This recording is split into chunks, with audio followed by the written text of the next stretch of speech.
ಎಲ್ಲರಿಗೂ ನಮಸ್ಕಾರ ರೀ. ಹೆಂಗದಿರಿ? ನಾನು ಶ್ವೇತಾ. ಜಗತ್ನ್ಯಾಗ ನಡೆದಿರೋ ಸುದ್ದಿನ ನಮ್ಮ ಉತ್ತರ ಕರ್ನಾಟಕ ಭಾಷೆದಾಗ ಹೇಳಲಿಕ್ ಬಂದಿನಿ. ಮಸ್ತ್ ಚಾ ಕುಡ್ಕೊತ ಖಡಕ್ ಮಿರ್ಚಿ ಮಂಡಕ್ಕಿ ನೋಡ್ರಿ. ನೋಡಿ ಸುಮ್ ಕುಂದ್ರಬೇಡ್ರಿ. ಮತ್ತ ನಮ್ಮೆಲ್ಲಾ ವಿಡಿಯೋಸ್ಗಳನ್ನ ಲೈಕ್ ಮಾಡ್ರಿ. ನಿಮ್ಗೇನ್ ಅನಿಸ್ತದ ಕಮೆಂಟ್ ಮಾಡ್ರಿ. ನಿಮಗ್ ಗೊತ್ತಿದ್ದವ್ರಿಗೆಲ್ಲಾ ಶೇರ್ ಮಾಡ್ರಿ.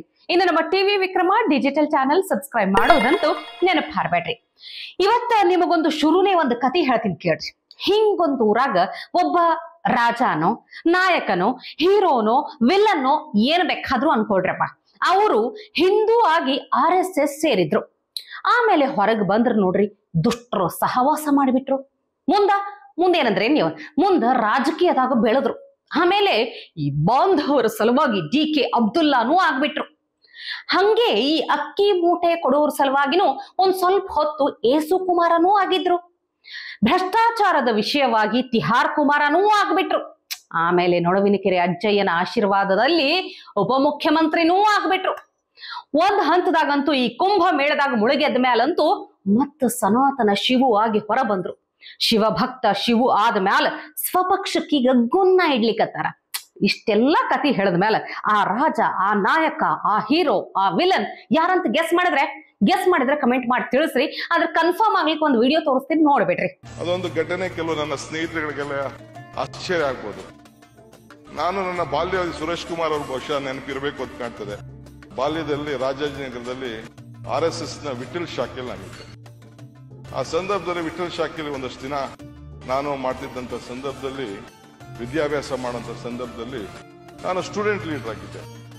ಈ ಇಷ್ಟು ದಿನ ಗ್ಯಾರಂಟಿ ಯೋಜನೆಗಳಿಗೆ ರೊಕ್ಕಿಲ್ಲ, ಎಲ್ಲಾ ಠೂಸ್ ಪಟಾಕಿ ಆಗ್ಲಿಕ್ಕತ್ತವ ಅನ್ನೋದು ಎಲ್ಲರಿಗೂ ಗೊತ್ತಿತ್ತು. ಆದ್ರೆ ಈ ಸುದ್ದಿ, ಈ ವಿಷಯ ಕೇಳಿ ನಾನೇ ಗಾಬರಿ ಆಗ್ಬಿಟ್ಟಿನಿ. ಈ ಗ್ಯಾರಂಟಿ ಯೋಜನೆಗಳನ್ನ ಹೆಂಗರೆ ಮಾಡಿ ಪೂರೈಸಲೇಬೇಕು ಅಂತ ಹೇಳಿ ರಾಜ್ಯ ಸರ್ಕಾರ ಕಳ್ಳತನ ಕೇಳ್ದದ್ರಿ. ಇದು ಒಂಥರ ಕಳ್ಳತನಾನೇ, ಹೇಳ್ತೀನಿ ಕೇಳ್ರಿ. ರಾಜ್ಯ ಸರ್ಕಾರ 2023-24ನೇ ಸಾಲಿನ್ಯಾಗ SCP TSP ಯೋಜನೆಗೆ ಅಂತ ಹೇಳಿ ಮೀಸಲಿಟ್ಟ ರೊಕ್ಕದಾಗ ಗೃಹಲಕ್ಷ್ಮಿ ಯೋಜನೆಗೆ 5,075 ಕೋಟಿ ಬಳಸ್ಕೊಂಡಾರಂತ. ಶಕ್ತಿ ಯೋಜನೆಗೆ 812 ಕೋಟಿ ರೊಕ್ಕ ಬಳಸ್ಕೊಂಡಾರಂತ. ಅನ್ನಭಾಗ್ಯ ಯೋಜನೆಗೆ 2,800 ಕೋಟಿ, ಗೃಹ ಜ್ಯೋತಿ ಯೋಜನೆಗೆ 2,410 ಕೋಟಿ, ಯುವ ನಿಧಿ ಯೋಜನೆಗೆ 67 ಕೋಟಿ ಸೇರಿದಂಗ ಒಟ್ಟು 11,144 ಕೋಟಿ ರೊಕ್ಕನ ಗ್ಯಾರಂಟಿ ಯೋಜನೆಗಳಿಗೆ ಬಳಸ್ಕೊಂಡಾರಂತ.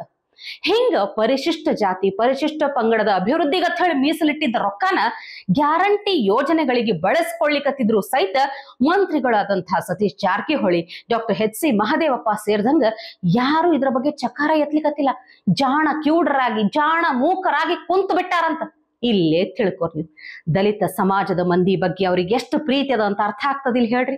ಹಿಂಗಾಗಿ ವಿರೋಧ ಪಕ್ಷದವರು, ಸಾಮಾನ್ಯ ಜನರು ಬಿಡಲಾಗ್ಯಾರ. ರಾಜ್ಯದಾಗ ಆಡಳಿತ ನಡೆಸ್ಲಿಕ್ಕತ್ತಿದ್ದು ದಲಿತ ವಿರೋಧಿ ಸರ್ಕಾರ ಆಗ್ಯದ. ಅಹಿಂದ ವರ್ಗದ ಜನನಾಯಕ ಅಂತ ಹೇಳ್ಕೊಳ್ಳುವಂತ ಸಿದ್ದರಾಮಯ್ಯನವರು ಈಗ ದಲಿತ ವಿರೋಧಿ ಮುಖ್ಯಮಂತ್ರಿ ಅನಿಸ್ಕೊಳ್ಲಿಕ್ಕತ್ತಾರ. ಇನ್ನ ಅವ್ರ ಸಂಪುಟದಾಗಿರುವಂತ ಅಹಿಂದ ವರ್ಗದ ಮಂತ್ರಿಗಳೆಲ್ಲ CM ತಾಳಕ್ ತಕ್ಕಂಗ್ ಕುಣಿಲಿಕತ್ತಾರ. ಇಂಥ ಸರ್ಕಾರನ ಏನ್ ಮಾಡ್ಬೇಕಂತ ಹೇಳಿ ಸಿಟ್ಟಿಗೆ ಒಂದು ಭಯಂಕರ ಎಲ್ಲಾ ಕಡೆ ವಿರೋಧ ಪಕ್ಷದವರು, ಸಾಮಾನ್ಯ ಮಂದಿ ಎಲ್ಲರೂ ಕೂಡಿ ಪ್ರತಿಭಟನೆ ಮಾಡ್ಲಿಕತ್ತಾರ. ಬಾಗಲಕೋಟೆ, ಮೈಸೂರು, ಚಾಮರಾಜನಗರ ಎಲ್ಲಾ ಕಡೆ ಭಯಂಕರ ಜೋರ್ ಪ್ರತಿಭಟನೆ ನಡೆದ ನೋಡ್ರಿ.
ಇಲ್ಲೊಂದು ನಿಮಗ ಬಹಳ ಅಪರೂಪದ ವಿಡಿಯೋ ತೋರಿಸ್ತೀನಿ. ನೋಡಿದ್ರೆ ಒಂಥರ ಆತ್ಮ ಸಂತೃಪ್ತಿ ಅನಿಸ್ತದ ನೋಡ್ರಪ್ಪ.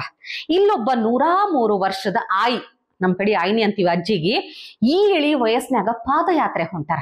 ಅದರ ಉದ್ದೇಶ ಎಷ್ಟು ಧ್ಯೇಯ ಅಂದ್ರ ನಾ ಹೇಳೋದಕ್ಕಿನ್ನ ಅವ್ರ ಬಾಯಿಂದಲೇ ಕೇಳ್ಬೇಕು, ನೀವು ಕೇಳ್ರಿ ಒಂದ್ಸಲ. ಅಜ್ಜಿ ಎಷ್ಟು ವರ್ಷ ನಿಮ್ಗೆ? 103 ಕಣ್ರಪ್ಪ. ಯಾವ ಊರು? ತಿಪ್ಟೂರು. ಎಲ್ಲಿಂದ ಪಾದಯಾತ್ರೆ ಈಗ ನಡೀತಾ ಇದ್ದೀರಲ್ಲ 103 ವರ್ಷ, ಏನು ಉದ್ದೇಶಕ್ಕೆ? ಯಾಕೆ ಉದ್ದೇಶ ಅಂತೀರಾ? ನೋಡ್ರಿ, ತಾಯಿ ತಂದೆ ಬಂಧು ಬಳಗ ಎಲ್ಲ ಬಿಟ್ಟು ನಮ್ಮ ದೇಶ ಭಾರತ ದೇಶ ಕಾಯ್ತಾರಲ್ಲ ಸೈನಿಕರು, ಅವ್ರಿಗೆ ಒಳ್ಳೇದಾಗಬೇಕು. ಮೋದಿ ಯೋಗಿ ಯಾವ ಥರ ಕಾನೂನು ಮಾಡಿ ನೋಡು, ಅದೇ ಥರ ಕಾನೂನು ಮಾಡಬೇಕು. ಈಗ ಮೋದಿ ಗೆದ್ದ ಮೇಲೆ ನಮ್ಮ ಭಾರತ ದೇಶಕ್ಕೆ ಎಷ್ಟು ಉಪಕಾರ ಆಕೈತೆ, ಅದು ಒಳ್ಳೇದಾಗಬೇಕು. ಅದಕ್ಕೋಸ್ಕರ ನಡ್ತಿದ್ದೀನಿ ಕಣ್ರಪ್ಪ. ಬನ್ನಿ ನಿಧಾನಕ್ಕೆ.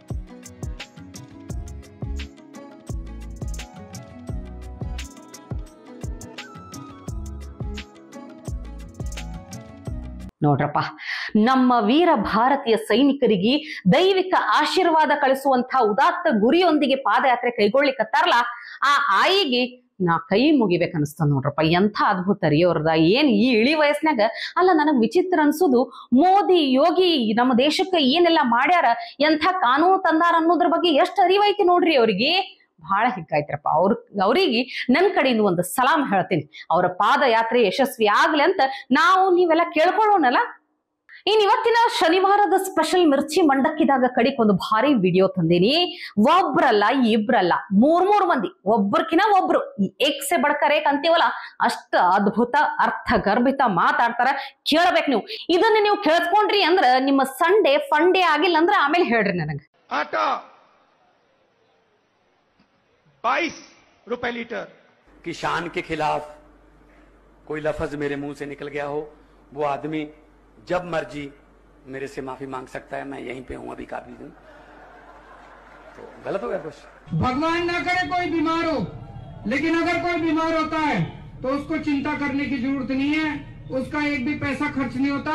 दिल्ली के सरकारी स्कूल में उसका सारा इलाज मुफ्त होता है सबका। दिल्ली के सरकारी स्कूल में उसका सारा इलाज मुफ्त होता है सबका।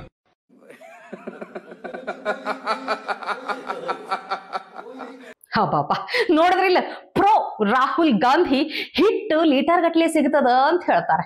ಇನ್ನು ಅಲ್ಟ್ರಾ ಪ್ರೋ ನಾಯಕರೊಬ್ರು ಏನಂತಾರ, ರೈತರ ವಿರುದ್ಧ ನಾ ಏನರೇ ಮಾತಾಡಿದ್ಯಾ ಅಂದ್ರ ರೈತರೇ ಬಂದ್ ಎನಿ ಟೈಮ್ ಕ್ಷಮೆ ಕೇಳಬಹುದು ಅಂತಾರ. ಅದ್ರಲ್ಲಿ ಸೊಪ್ಪು ದಿಮಾಕ್ನು ಐತ್ರಿ. ಮತ್ತ ಆದ್ರ ಅಲ್ಟ್ರಾ ಪ್ರೋ ಮ್ಯಾಕ್ಸ್ ಭಾರಿ ಇತ್ ಬಿಡ್ರಿ.